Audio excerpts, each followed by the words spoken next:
Pues vamos a decir lo que dice la Iglesia, no lo que pudieran ser opiniones de un teólogo o de otro, que en esto se pueden equivocar. Hubo, durante el desarrollo del Concilio Vaticano II, que trató del infierno, como digo, en la Lumen Gentium número 48, un obispo que se levantó y pidió, allí en medio del Concilio Vaticano II, que se dijese, que la Iglesia dijese en ese documento que hay condenados de hecho. ¿Entendido? Que de hecho hay gente que se condena. Y entonces la Comisión Teológica, que es la autoridad de la Iglesia para dar la interpretación oficial, respondió, no es necesario que digamos que hay condenados de hecho, porque en este párrafo estamos utilizando las mismas palabras de Cristo. Irán, se condenarán, más les valiera no haber nacido. Con lo cual se está dando a entender que habrá condenados de hecho. Las mismas palabras de Cristo lo dan a entender. ¿Entendéis? Entonces, claro, la objeción que se hace es inmediatamente la siguiente. Pero ¿cómo es compatible esto con la existencia de un Dios que es bondad, que es misericordia? ¿No es así? Inmediatamente es la objeción que se nos pone al infierno. Y lo primero que hay que decir es lo siguiente, que Dios no ha hecho el infierno. No penséis que Dios hizo desde el primer día el cielo y al lado una cárcel, ¿no? Preparada ya, entendido, para que vayan todos aquellos que rechazan el camino de la vida.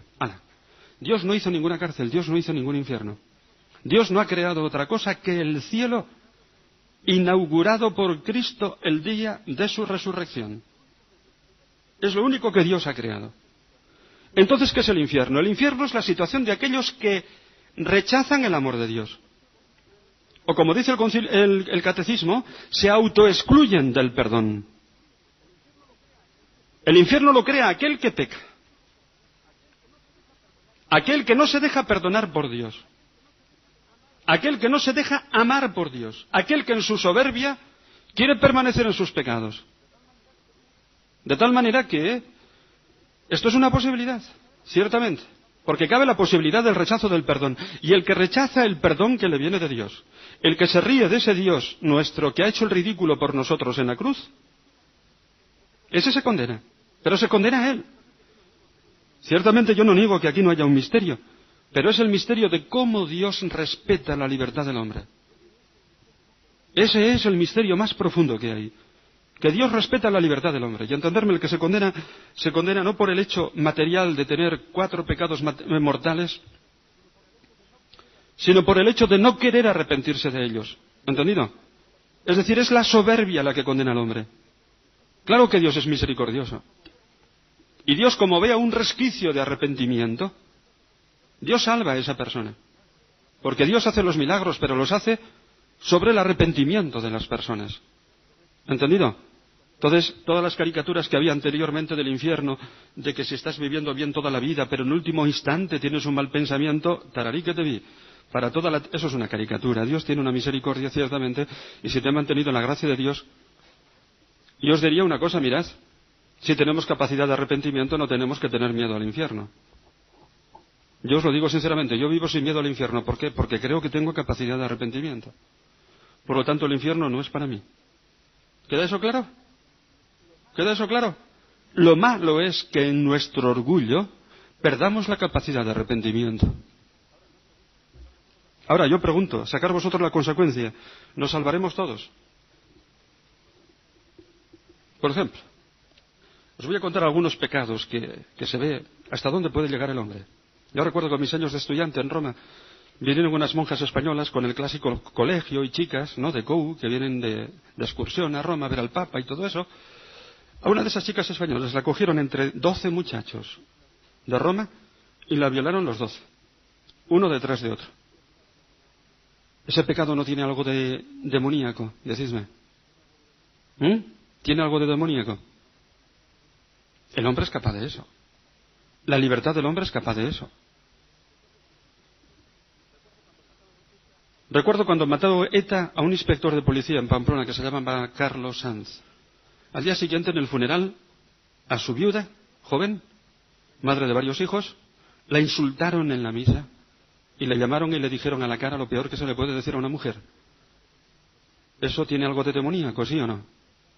El hombre con su libertad puede pecar y se puede reír de Dios y de quien sea.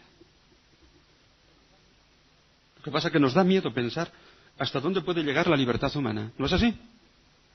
¿Entendido? Ahora, nadie que tenga una capacidad de arrepentimiento se condena. Absolutamente nadie. El poder de Dios interviene ahí haciendo maravillas y haciendo el milagro de la salvación.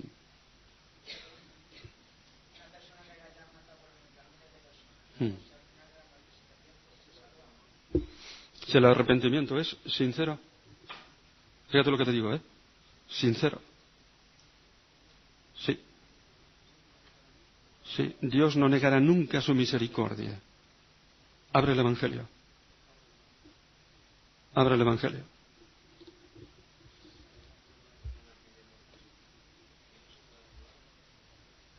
Pero nosotros no sabemos de nadie en concreto en qué condiciones ha muerto. ¿No es así?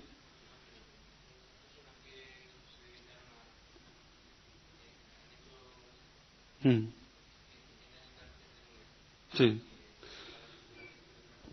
Sí, Dios conoce en qué situación última estaban, ¿me entiendes? Si tuvieron un arrepentimiento o no, un resquicio de arrepentimiento.